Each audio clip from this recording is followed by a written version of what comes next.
We've been recently seeing some new rumors about Apple's upcoming iPhone 13 coming with an always-on display, and surprisingly, I'm actually seeing quite a few doubters on online forums like Mac Rumors. So what I'm gonna do in this video is explain why the iPhone 13 Pro will for sure be getting an always-on display, so let's get started. First off, if we're talking about the iPhone getting an always-on display, we have to discuss the product that Apple has already given that feature to, and that's of course the Apple Watch. With the Apple Watch Series 5, Apple introduced the always-on display, which was a feature that many people asked for many years. And now the big question is, why did it take Apple that long to give the Apple Watch that feature? Well, Apple themselves gave the credit to the low temperature polysilicon and oxide display, which features a reinvented pixel architecture that lets the screen refresh rate dip from 60 Hz to a power-sipping 1 Hz when the watch is inactive. And just in case you don't understand how screen refresh rate works, let me quickly explain. Standard displays like the ones on the current iPhone and MacBooks use display technology with 60 Hz refresh rate. And that basically means that for every second, the image on the display updates 60 times. And that's essentially how video works as well. It's just a bunch of images or frames updating or changing multiple times a second. For example, most movies and videos out there, including almost all of our videos, are recorded at 24 frames per second, which correlates with 24 Hertz. So the image changes 24 times every single second, which gives it a more cinematic or film-like look. However, a 24 Hz display would look incredibly choppy for UI elements, so that's why Apple uses the standard 60 Hz displays. Now, there are also higher refresh rate displays like the 144 or even 240 Hz gaming displays, but they require a lot more power to run, which isn't a problem for a desktop PC, but it does become a problem for gaming laptops, draining battery life much more quickly. And all of that also applies to the Apple Watch, which is why Apple needed to get that LTPO display, which can go down from 60 Hz to just 1 when in the standby always-on mode, saving a massive amount of battery life, which is essential for the Apple Watch. Now, the truth is that the Apple Watch Series 4 actually already had an LTPO display, so they technically could have given it an always-on display if they had the other features ready, like the low-power driver and the ambient light sensor,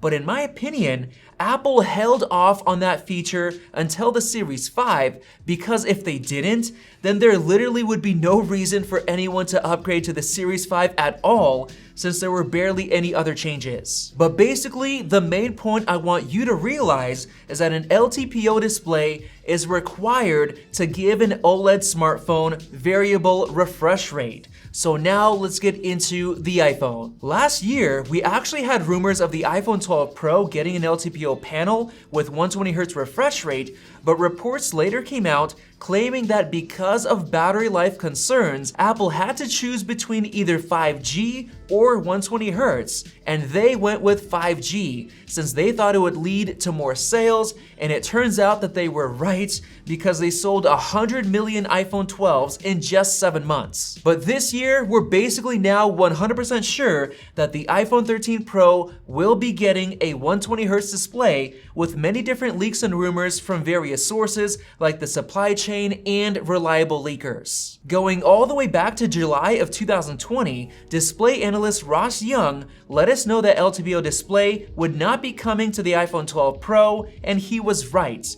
Then in December last year, the Elec claimed that 2 out of 4 iPhone 13 models will come with LTPO displays needed to enable 120 Hz refresh rate, pointing to both the Pro models exclusively. Then a couple of months later, Max Weinbach claimed that the iPhone 13 would be getting a 120 Hz ProMotion display, and this is actually the first leak we have that pointed to an always-on display feature coming, but I'll get into that in just a minute. In March, Ming-Chi Kuo also agreed that the iPhone 13 Pro models will be getting 120 Hz displays. Then in April, DigiTimes made an interesting claim that the iPhone 13 Pro models will feature 120Hz ProMotion refresh rate while at the same time using 15 to 20% less power consumption.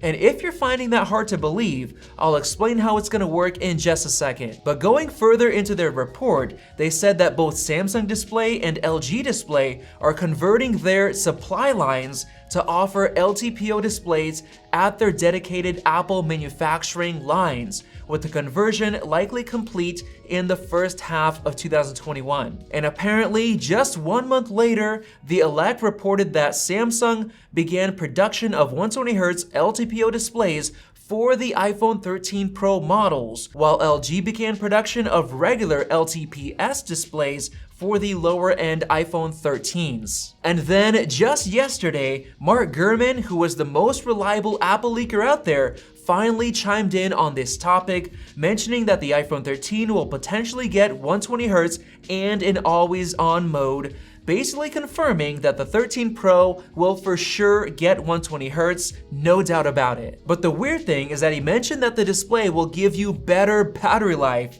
So let me explain how that's going to be possible while also being able to go up to 120Hz. In 2017, Apple revealed the 10.5-inch iPad Pro with 120Hz ProMotion technology. And the way it works is by automatically adjusting the refresh rate between 24Hz and 120Hz, depending on the content that you're viewing. So if you're on the homepage, you're getting super smooth 120Hz, but if you're watching a YouTube video filmed at 24 FPS, like this one is, the refresh rate goes down to 24Hz, and that actually saves a ton of battery life compared to other iPads that are always stuck at 60Hz. So basically, the new iPhone 13 Pro will come with this same tech. So watching one of our 24 FPS videos will help you save battery life, which is great, but it still won't be good enough to enable always-on mode. Because of that, I personally believe that the display refresh rate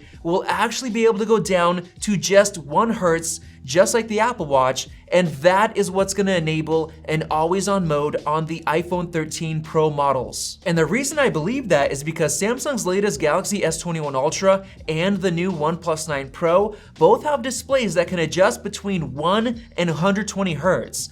And OnePlus actually mentioned the scenarios when it'll hit 1 Hz, and they said that whenever you look at a static image, it goes down to 1, saving tons of battery life. So basically, you can expect the iPhone 13 Pro's always-on display to work just like it does on the Apple Watch, with the display dimming down and turning some of the display elements black while having an outline clear enough to read things like the time and other important info. And I know that some people were worried about display burn-in, but that is not going to be a problem because Apple has software that can dim down individual pixels to avoid burn-in, and of course, the display will already be so dim that burn-in isn't likely to happen in the first place. So to sum up this entire video, the LTPO display technology is the secret sauce that enables variable refresh rate. So if Apple is going to give the iPhone 13 Pro models 120Hz ProMotion, then they can very easily give it an always-on mode at the same time,